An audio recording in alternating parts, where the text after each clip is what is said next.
You know that your ability to faithfully execute masterful techniques artistically has really very little to do with your success in the marketplace. It can be frustrating, but I'm going to tell you how to get through that today here on 5 Minute Mentoring.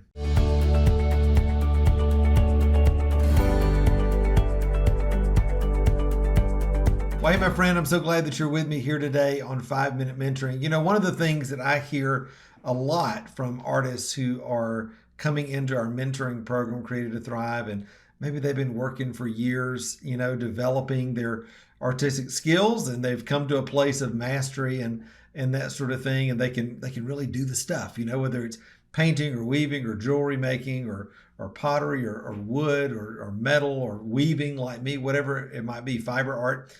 There can be a frustration because they think, gosh, I've spent all this time mastering techniques. I know how to do the stuff now. I know how to paint. I know how to weave. I know how to do it. And yet nobody's buying my work. I can't get through all of the stuff, all the chaos in the marketplace. I can't seem to rise above all of the other people that are out there essentially doing the same thing. And it can really be a wake-up call when I say, hey, so you've mastered artistic techniques. Woo! So you can really paint. Woo! Not that many people care. And I'm not trying to be ugly, but you know what the bottom line is? Lots of people do lots of things well.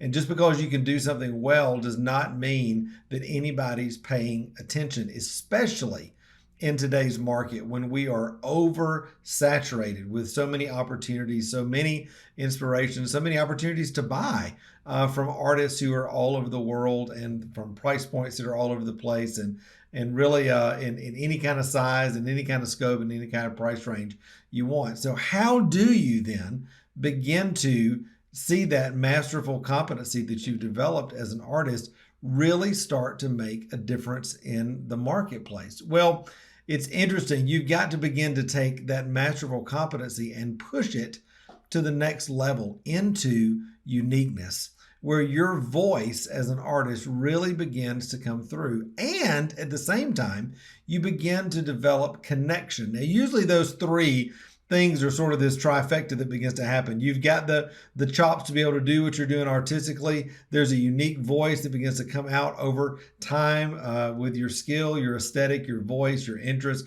all of that. People begin to connect with that. But also it's the way that you connect with your audience, the way that you present yourself. It may be the videos that you're making on TikTok or Instagram or Facebook. It may be the way that you show up at shows or the way that you deal with people when they're doing commissions or the studio tours that you have when you have those opportunities locally, or the way that you treat strategic partnerships. All of those things begin to come together in this sort of hurricane, if you will, of wonder that allow you to develop what I've always called your secret sauce. What is it that really makes you you? That if you were to line 10 or 12 people up that essentially do the same thing that you do creatively, what is it that would make you stand out from the rest?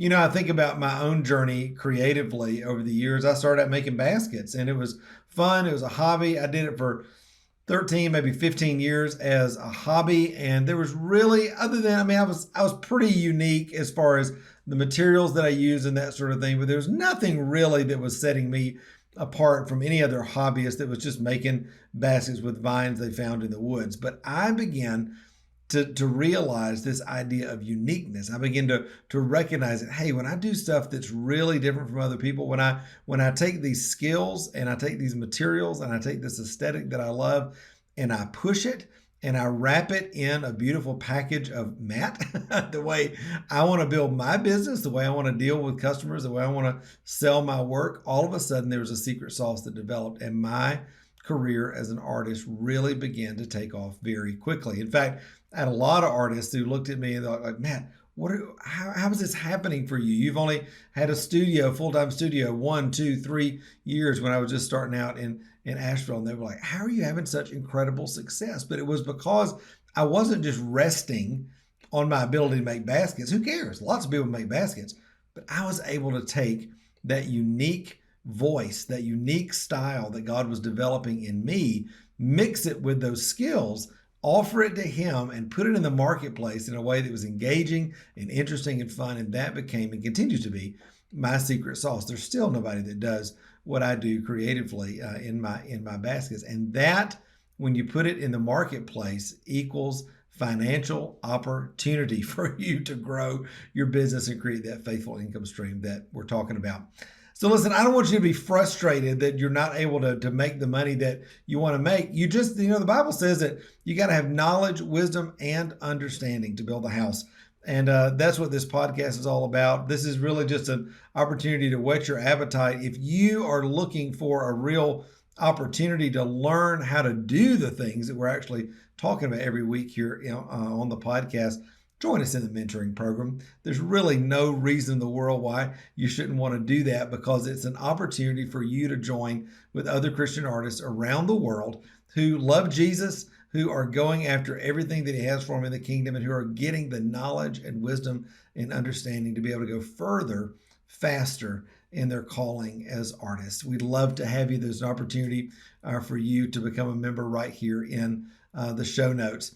Listen, I hope every week that I come to you here on 5 Minute Mentoring, you are inspired, you're taking action. Listen, it doesn't help you to listen to this podcast, doesn't help you to be a part of the mentoring program if you're not doing the stuff. So I hope today you'll choose to take some actions. Begin to ask the Lord, how can I begin to take the skills that I've developed and push them to the next place, into uniqueness and into connection, so that I can begin to recognize and use the secret sauce that you're giving me.